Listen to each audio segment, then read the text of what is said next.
So guys, diyan ako ko si Asyong TV nagbabalik. Ikan ko na birthday guys. Busog kayo guys. Birthday niya karon. Happy birthday day sa Imuhara.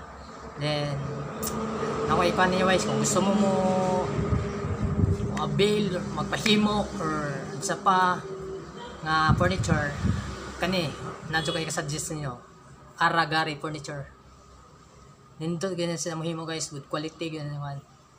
So kung gusto mo order sa iya please contact me or Aragari Furniture sa iyang Facebook. So kung aron din mo maglisod mangita, ibutan lang ako description sa description ang iyang link para adto mo message saya. So kadto kung gusto mo magpabuhat og mga furniture, mga bisita ang Aragari Furniture. Hindi ka magmahay. Promise. So, tara, ipakita na ko ang iyang mga ginama. Tara.